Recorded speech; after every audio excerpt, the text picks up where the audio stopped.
باللہ من الشیطان الرجیم بسم اللہ الرحمن الرحیم لن تنالوا البر حتى تنفقوا مما تحبون وما تنفقوا من شيء فإن الله به علیم۔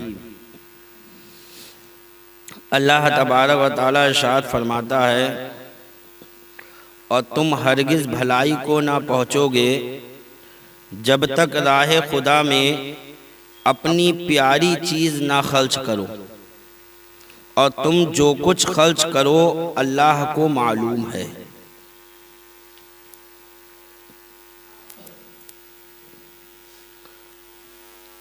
یعنی اے مسلمانوں، ایمان لا کر نیک اعمال خصوصاً صدقات خیرات سے بے نیاز نہ ہو جاؤ۔ صرف ایمان لا کر جو ہے یہ مت سمجھو کہ بس ہم ایمان لے آئے مسلمان ہو گئے یہی ہمارے لیے کافی ہے، بلکہ نیک اعمال بھی کرتے رہو، اور نیک اعمال میں خصوصاً صدقہ اور خیرات اس کی طرف توجہ دلائی جا رہی ہے کہ صدقہ اور خیرات اس پہ اپنی توجہ زیادہ دو۔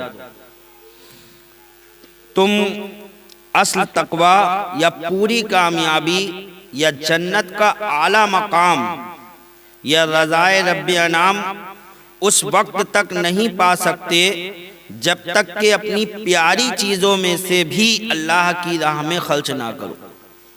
یعنی جنت میں اعلیٰ مقام اگر پانا چاہتے ہو کہ اللہ تعالیٰ تمہیں جنت میں اعلیٰ مقام عطا کرے، تو تم میں جو چیزیں پیاری ہیں، بہت محبوب ہیں، اچھی لگتی ہیں، ان چیزوں کو اللہ کی راہ میں خرچ کرو تو اللہ تعالیٰ تمہیں جنت میں اعلیٰ مقام عطا فرمائے گا۔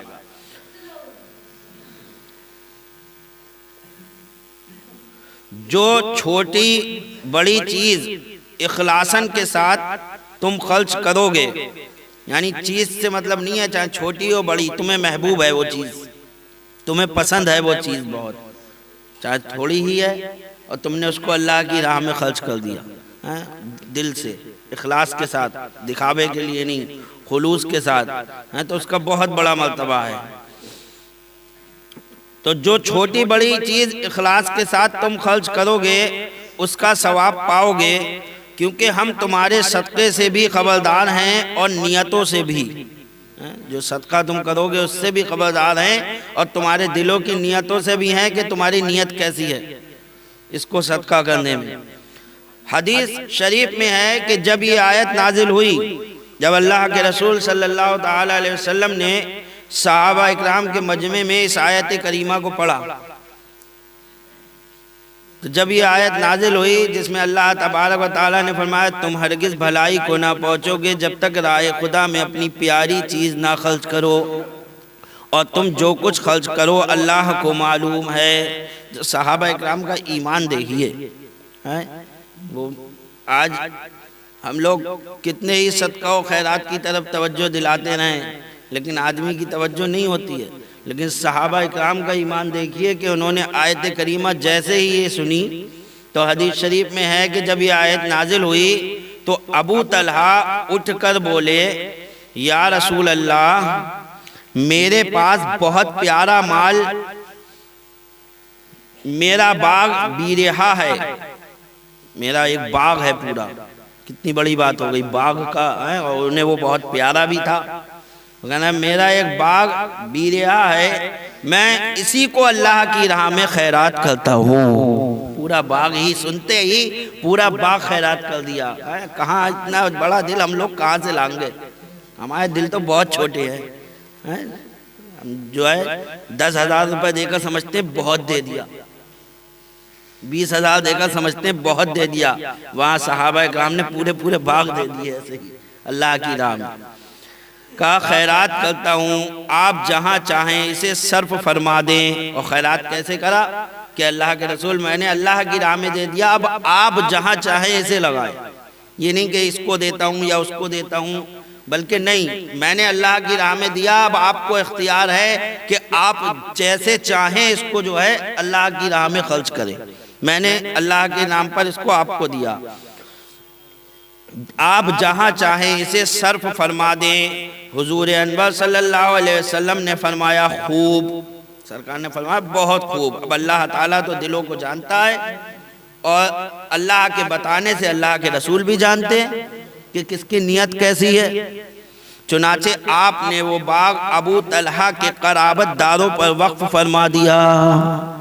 آپ نے کہا میں نے تمہارا یہ باغ تمہارے رشتہ داروں پر وقف کر دیا، اس سے فائدہ تمہارے رشتہ دار اٹھائیں گے، اس کا جتنا مال ہوگا اس سب کا فائدہ آپ کے قرابت دار، آپ کے رشتہ داروں کو ملے گا۔ تو پتہ یہ چلا ان کی نیت، اللہ کے رسول نے جان لی تھی کہ ان کی نیت بالکل صاف ہے، تو اللہ کے رسول نے ان کے ہی رشتہ داروں پر، پتہ چلا ان کے رشتہ داروں پر گیا وہ، لیکن ثواب ان کو وہی ملے گا جو ان کی نیت بالکل صاف تھی۔ ان کے قرابت داروں پر وقف فرما دیا۔ حضرت زید بن حارثہ اس آیت کے نزول پر اپنا نہایت نفیس گھوڑا بارگاہ شریف میں لائے۔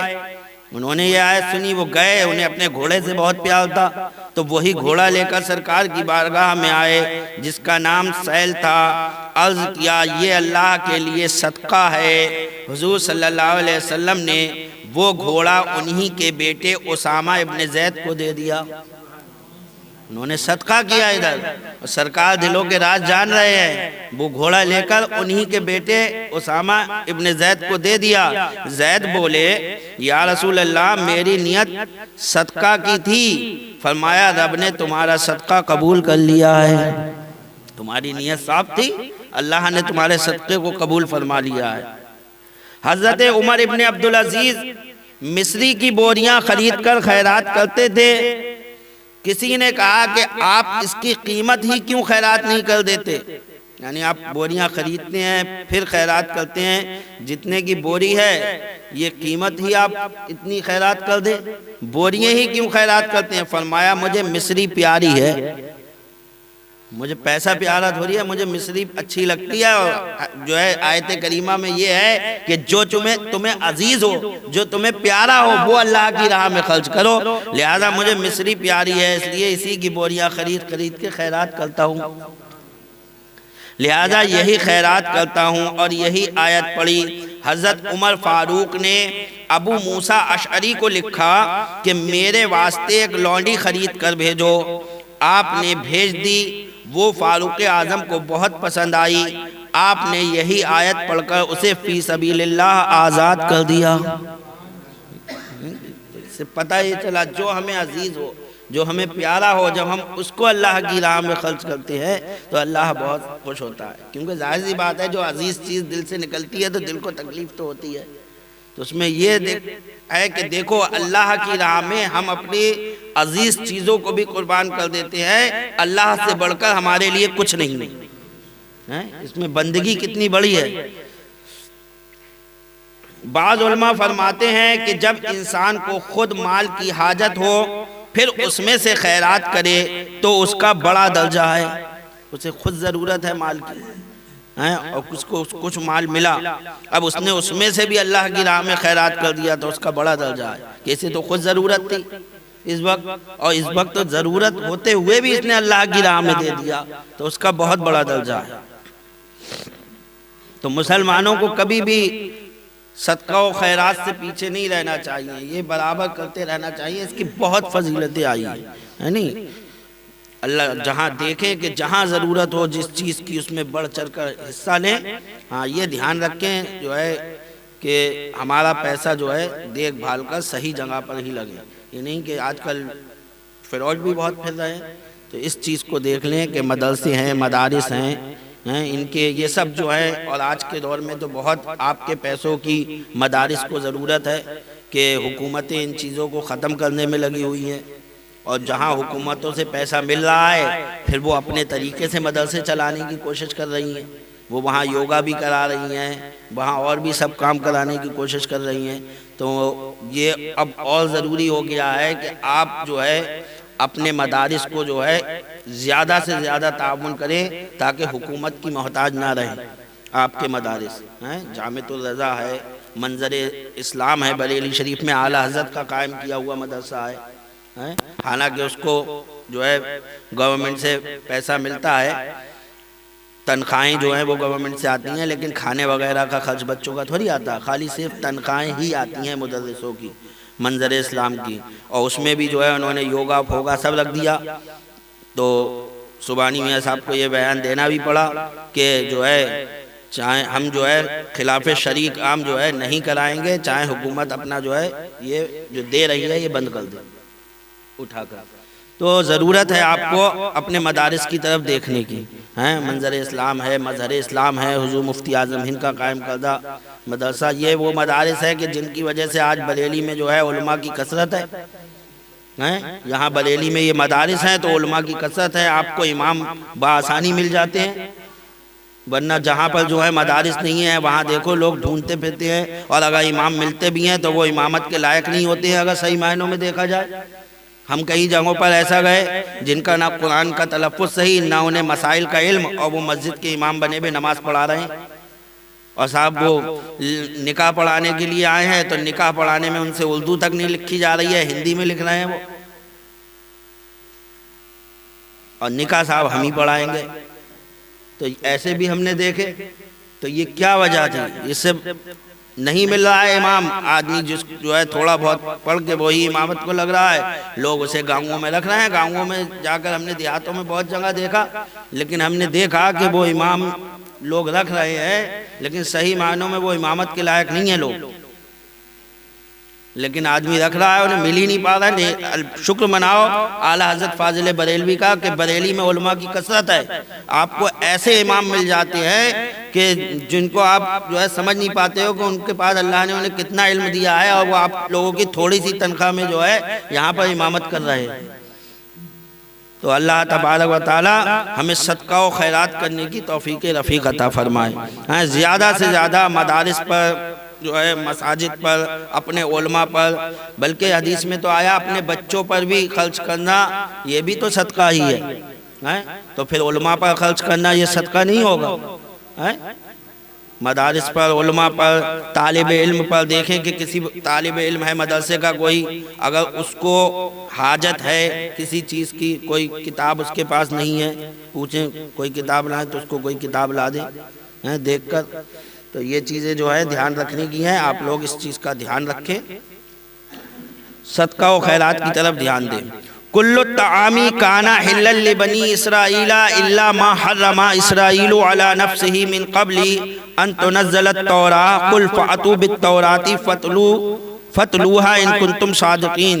سب کھانے بنی اسرائیل کو حلال تھے، اور سب سے پہلے تو اپنی جو ہے اپنے محلے، وہی ہے نا زکوٰۃ کے بارے میں یہی حکم ہے کہ زکوٰۃ کن لوگوں کو دی جائے، تو کہا گیا کہ پہلے اپنے بھائیوں کو دیکھو، ٹھیک ہے، اگر بھائیوں میں کوئی ہے انہیں دو، اور پھر جو ہے اپنے پڑوسیوں کو دیکھو، پھر اپنے جو ہے محلے والوں کو دیکھو، تو قریب سے ہی معاملہ چلتا ہے نا۔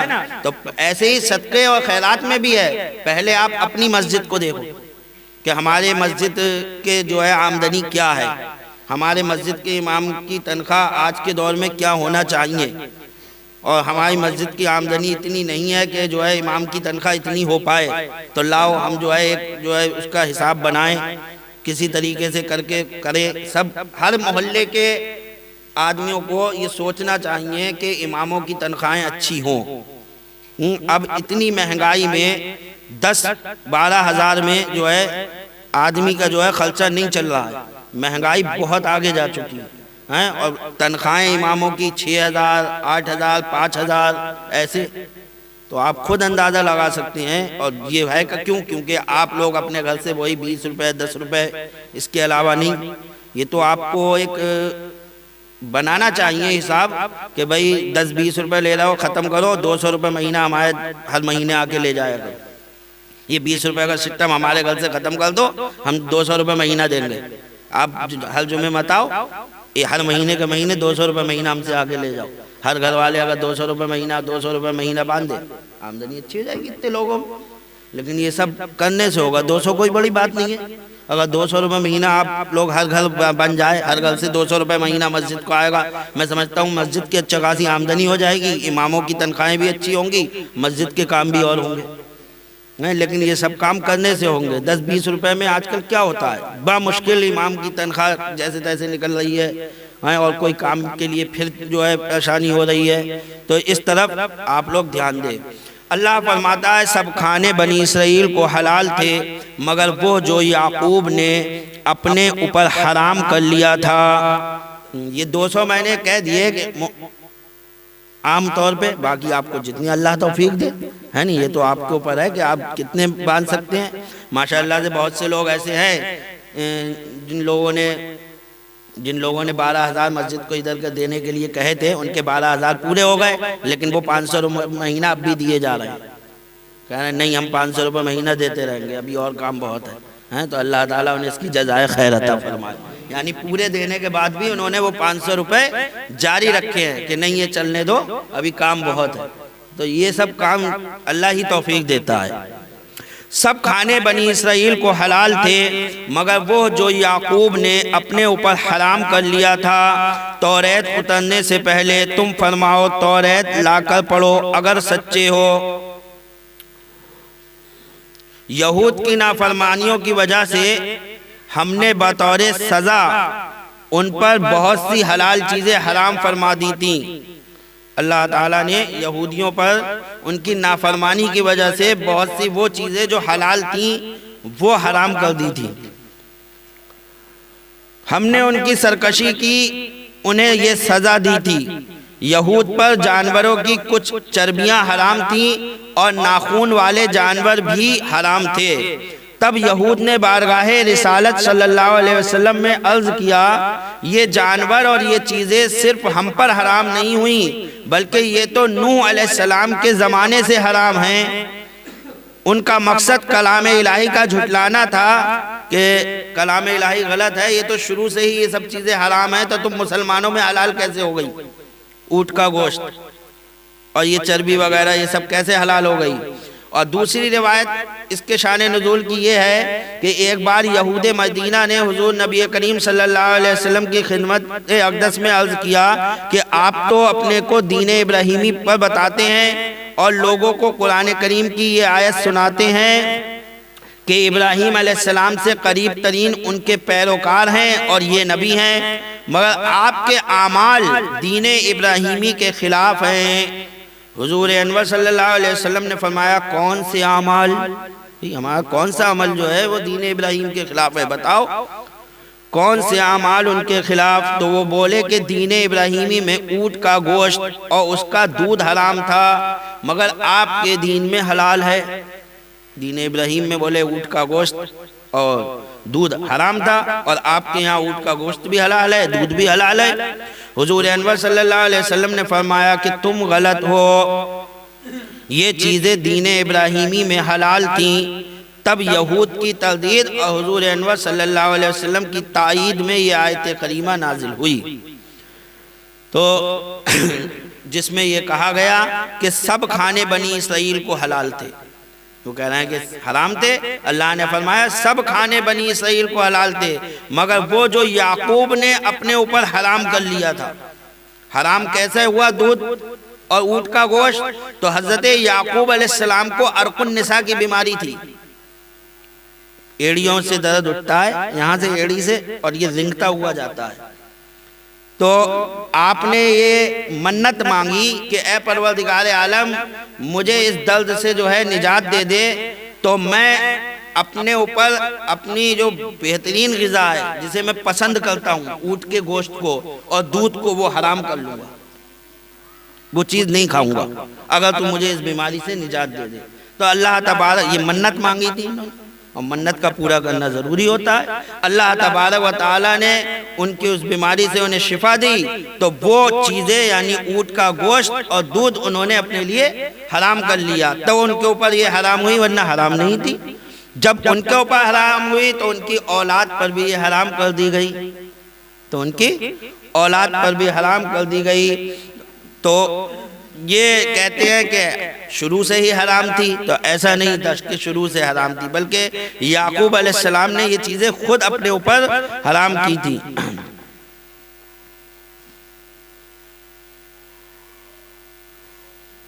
یعقوب علیہ السلام سے پہلے دیگر انبیاء کرام کے دینوں میں تقریباً وہ سارے جانور کھانے حلال تھے جو اسلام میں حلال ہیں۔ یعقوب علیہ السلام کے زمانے سے ان پر اور بنی اسرائیل پر اونٹ کا گوشت اور دودھ حرام ہوئے۔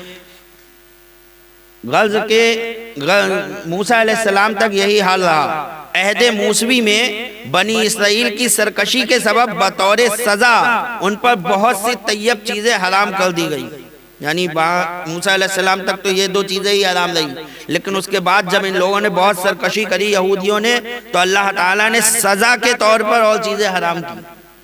حرام نہیں تھی لیکن سزا دینے کے طور پر ان پر یہ اور چیزیں حرام ہوئی، کیونکہ اس زمانے میں تحریم بھی سزا ہوتی تھی۔ جس قدر ان کے جرم بڑھتے تھے اسی قدر ان پر احکام سخت آتے تھے۔